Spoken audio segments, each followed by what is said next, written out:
জিন্দাবাদ, মমতা ব্যানার্জি জিন্দাবাদ।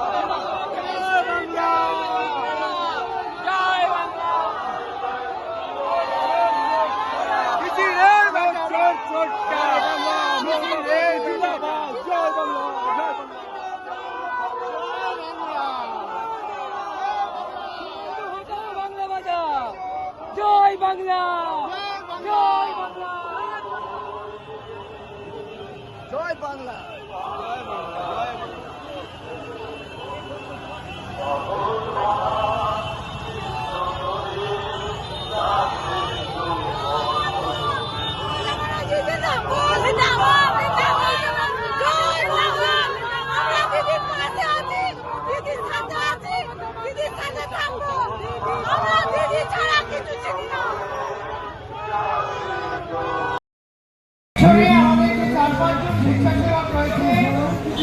ওদেরকে বসিয়ে দাও, সামনে যারা আছে, যারা দাঁড়িয়ে আছে ওদেরকে একটু বসিয়ে দাও। সাউন্ডের লোকজনকে আরো উপরে আসুন আপনাদের।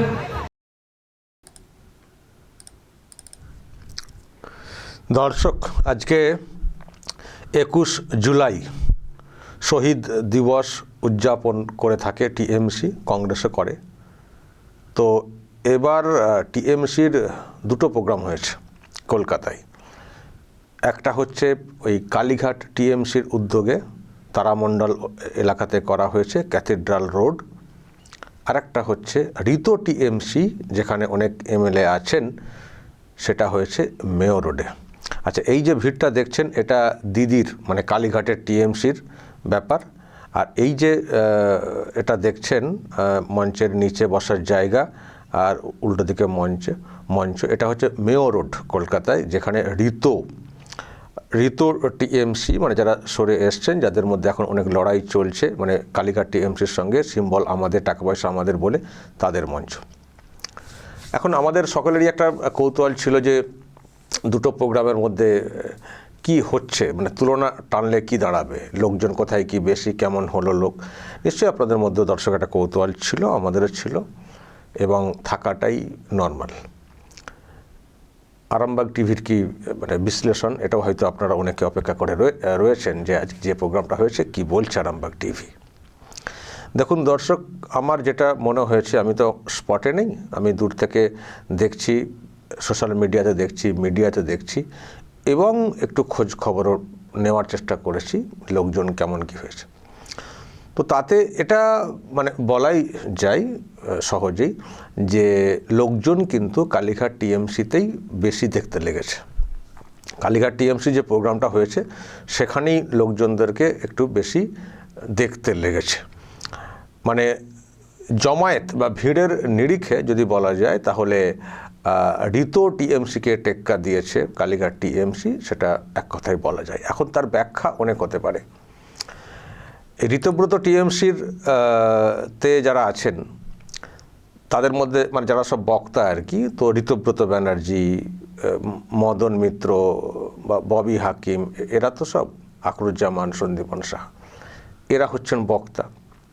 আর শহীদ পরিবারের আমি আরও একটা বিষয়ে খুব অবাক হচ্ছি, মানে এই মানে মমতা ব্যানার্জির প্রোগ্রামেও বলা হচ্ছে 13টা শহীদ পরিবারের সদস্যরা এখানে আছেন, আবার ঋতদের যে প্রোগ্রাম সেখানেও বলা হচ্ছে শহীদ পরিবারের সদস্যরা এখানে আছেন। এখন শহীদ পরিবারের সদস্যরাও কি সব চারিয়ে গেছেন নাকি, এদিক সেদিক করে দুদিকটা মেনটেন করে চলছেন? দিদির থেকে যা সাহায্য যেটুকু পেয়েছি সেটাও নিলাম, আবার নতুন সরকার সাহায্যের কথা বলছে, যদি কালীঘাট টিএমসি থেকে সরে আসেন ওনারা, হয়তো ভাবছেন যে ওখান থেকে সরে এলে যদি আবার এদিক থেকে ঋতদের হাত দিয়ে যদি নতুন করে অভিযোগ করে নতুন সরকারের দৃষ্টি আকর্ষণ করা যায়, ফলে এদিক থেকেও পাবো। মানে এরকমভাবে কোনো ভাগটাগ হয়েছে কিনা যায় না। আবার এটাও হতে পারে চেক করলে যাদেরকে দেখাচ্ছেন যে এরা শহীদ পরিবারের সদস্য, আদতে তারা কতজন কোন পরিবারের সদস্য। শহীদ পরিবারের সদস্য বলতে আত্মীয় স্বজন কাউকে একটা জোগাড় করে নিয়ে এসে বলা হচ্ছে এ শহীদ পরিবারের, সেটাও আবার দেখার ব্যাপার আছে। এখানেও যদি একটা তদন্ত চলে, এখানেও দেখবেন নতুন পর্দা ফাঁস হবে যে শহীদ পরিবার যে সেই পরিবারের মূল পরিবারের লোক না হয়ে ওই আত্মীয় স্বজন বা কেউ সাইডে জামাই অমক তমক বা কাকে নিয়ে চলে এসছেন, সে দেখিয়ে দেওয়া হয়েছে। এটাতে তদন্ত করলে এখানেও ঘাপলা বের হবে। যাই হোক, দুটো প্রোগ্রামই দেখানো হচ্ছে শহীদ পরিবারের সদস্যরা আমাদের সঙ্গে আছেন। অদ্ভুত লাগছে। যাই হোক, তো এখন লোক ভিড় কম বেশি, যেটা আমি বলতে চাইছি যে আপাত দৃষ্টিতে যেটা দেখলে অবশ্যই মমতা ব্যানার্জির প্রোগ্রামে ভিড়টা হয়েছে। তো তার ব্যাখ্যা যেটা বলছিলাম, দেখুন এই ঋতুদের প্রোগ্রামে স্টার বক্তা বলতে সেই অর্থে নেই, মানে বক্তব্য কি বলছেন, খারাপ বলুন আর ভালো বলুন, একটু শোনার কৌতূহল। তো সেক্ষেত্রে স্টার বলতে মমতা ব্যানার্জি পলিটিক্যালি, সে খারাপ ভাষণ দেন আর যাই দেন, কিন্তু একটা কৌতূহল তো থাকে। আর ঋতুদের প্রোগ্রামে সেই রকম মানে শোনার মতো বড় বক্তা সেটার অভাব মানে ছিল। ওনারা বলছে আমাদের বক্তব্য কোনো ব্যাপার না, আমরা জাস্ট শহীদ স্মরণ করতে এসেছি, ঠিক আছে। তো ফলে এই মঞ্চে যারা আছেন আর মমতার মঞ্চে মমতা নিজে, এই সব কটাকে মেলালে অবশ্যই মমতা ব্যানার্জির ভাষণটার দিকে মানুষের কৌতূহল থাকে। এখন এই ভিড় বেশি হওয়ার পেছনে একটা কারণ হতে পারে, হয়তো এসছেন এই প্রোগ্রামের জন্যে, এসছেন হয়তো এই ঋতুদের এতে ডাকেতে, কিন্তু মমতা ব্যানার্জি কী বলছেন দেখি, বা উনি এখন কেমন আছেন দেখি, উনি তো বাড়ির বাইরে বেরোচ্ছেন না। ফলে একটা কৌতূহল কিন্তু মানুষের থাকে। দেখবেন বিরোধী পক্ষ তবুও শোনার চেষ্টা, দেখি মমতা ব্যানার্জি কী বলছেন। এখন সেই জন্য লোকজন বেশি হয়ে গেল কি না, এটা একটা ব্যাপার। তো যাই হোক, এমনি ভিড় দেখে অবশ্যই বলতে হবে মমতা ব্যানার্জির প্রোগ্রামে লোকজন বেশি। এখন লোকজন বেশি বললে পলিটিক্যাল ইম্প্যাক্টটা কী? তার মানে কি মমতা ব্যানার্জির দিকে ফের সমর্থন একেবারে উপচে পড়বে আর মমতা ব্যানার্জি কি তাহলে ফিরে আসবেন? দেখুন, মমতা ব্যানার্জির আজকের এই প্রোগ্রামে উনি বা ওনার লোকেরা যা দেখিয়েছেন, যারা মনে হচ্ছে কালকে ক্ষমতায় চলে আসবেন এমন ভাব দেখাচ্ছেন, কিন্তু বিষয়টা ওই রকম না। এমনিতেই বাংলাতে একটা ইতিহাস আছে, যে সরকার একবার চলে যায় সে আর সহজে ফিরে আসে না। 11তে পরিবর্তন হয়েছিল, বামেরা হটে গেছিল, কিন্তু হটে যাওয়ার পরেও বামেদের সংগঠন, বামেদের কর্মসূচিতে লোক কিন্তু ভরপুর হতো, কারণ তারাও বলতো আমাদের তো 40% ভোটার আছেন না, সুতরাং পরিবর্তন হয়তো এসে গেছে কিন্তু ভোট তো আমাদের এত, সুতরাং আমরা ফের ক্ষমতায় আসব। কিন্তু যত গড়িয়েছে, যতই নতুন নতুন ভোট এসছে, ততই মাইনাস হতে গেছে। ফলে এদের এখন ভাবনা যে আমরা ফের চলে আসব।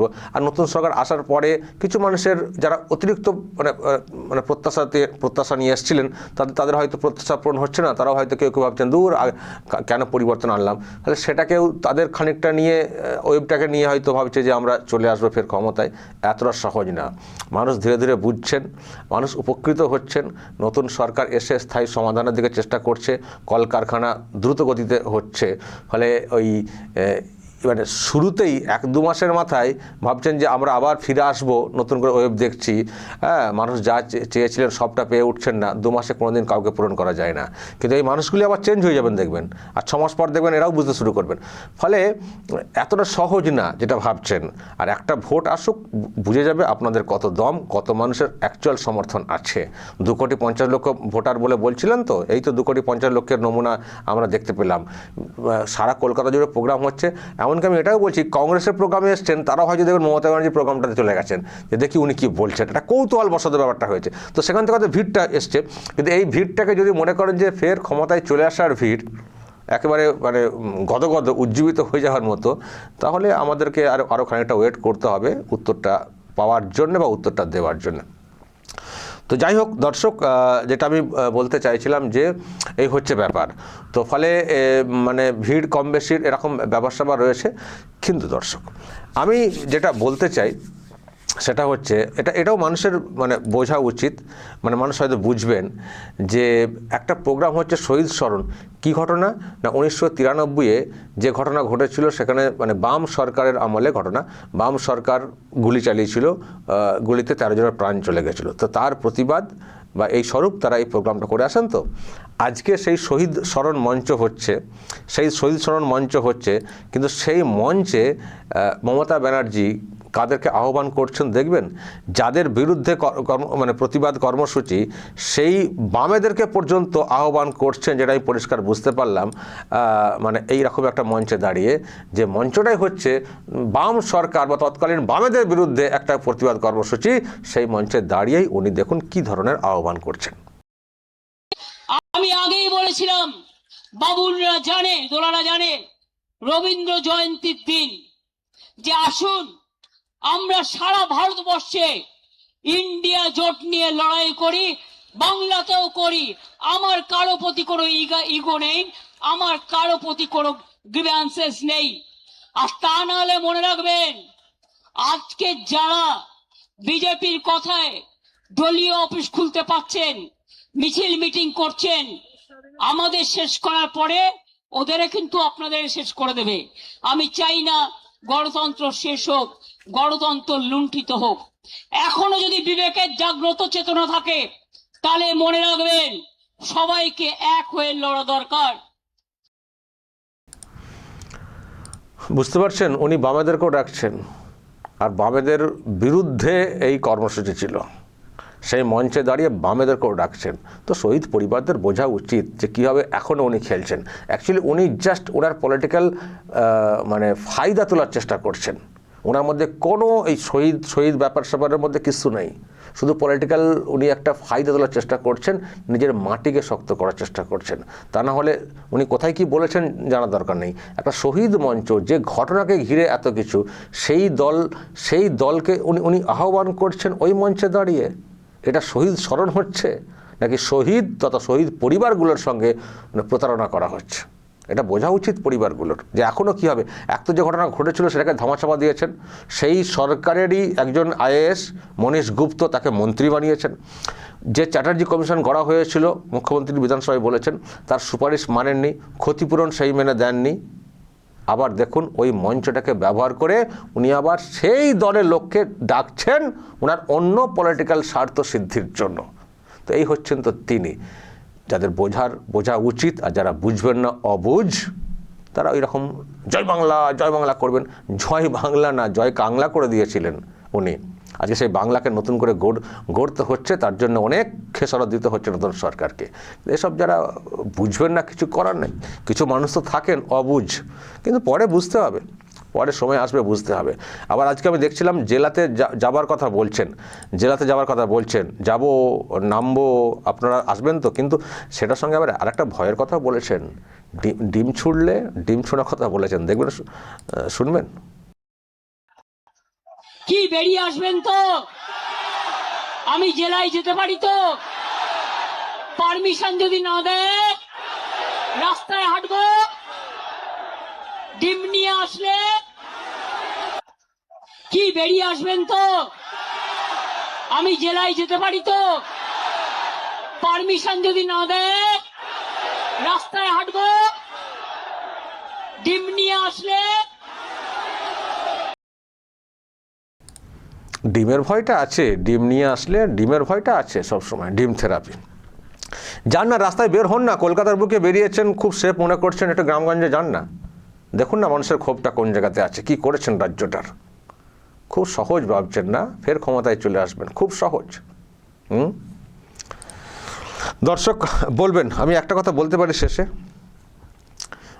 ভিড়ে হয়তো টেক্কা দিতে লাগছে মমতা ব্যানার্জিকে ঋতুর প্রোগ্রামের থেকে, কিন্তু আসল জয়টা বিজেপি কিন্তু আজকে খুবই হাসছে মুচকে।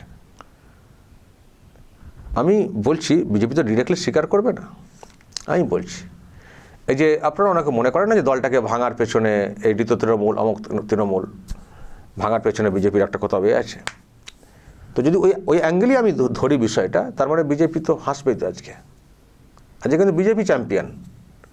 যে দলটাকে ভেঙে দেওয়া হয়েছে এমনভাবে যে একটা 21শে জুলাই, যেটাকে ওনারা বিরাট পলিটিক্যাল প্রোগ্রাম হিসেবে ইউজ করার চেষ্টা করে, মানে ওনারা করে থাকেন প্রোগ্রাম, এই দিনটাকে, সেটাকে খান করে দেওয়া গেছে। একদিনে দুটো প্রোগ্রাম হয়েছে, দুটো প্রোগ্রাম একসঙ্গে হলে হয়তো আরও হিট হতো, আরও লোকজন ঐক্যবদ্ধ হতেন। মানুষ বিভ্রান্ত হয়ে পড়েছেন, কর্মীরা কোথায় যাবেন বুঝে উঠতে পারছিলেন না। ফলে সেই জায়গাটাকে যে টুকরো করা হয়েছে, এখন নিজেদের মধ্যে টক্কর চলছে কার প্রোগ্রামে কি ভিড় না ভিড়। কিন্তু সেটা যদি মানে বিজেপির একটা যদি ভাবনা থাকে, আপনারা ওনাকে বলে থাকেন তো টুকরো হয়ে যাওয়ার পেছনে, তাহলে বিজেপি চ্যাম্পিয়ন, যে প্রোগ্রামটাকে ভেঙে দেওয়া গেছে। না হলে হয়তো এই প্রোগ্রামটাকে আরও বড় করে আরও বেশি অক্সিজেন নেওয়ার চেষ্টা করতে পারতো টিএমসি ঐক্যবদ্ধ রূপ দেখিয়ে, সেটা পারেনি। ফলে ভিড়ের টক্কর দুই পক্ষের মধ্যে হতে পারে, কিন্তু আসল চ্যাম্পিয়ন বিজেপি, যে টিএমসিকে টুকরো করে দেওয়া গেছে এবং যার একটা পুরো এর রূপ দেখা গেল আজকের দিনে প্রকাশ্যে। দর্শক বলবেন যা বলার এবং নজর রাখবেন আরামবাগ টিভিতে।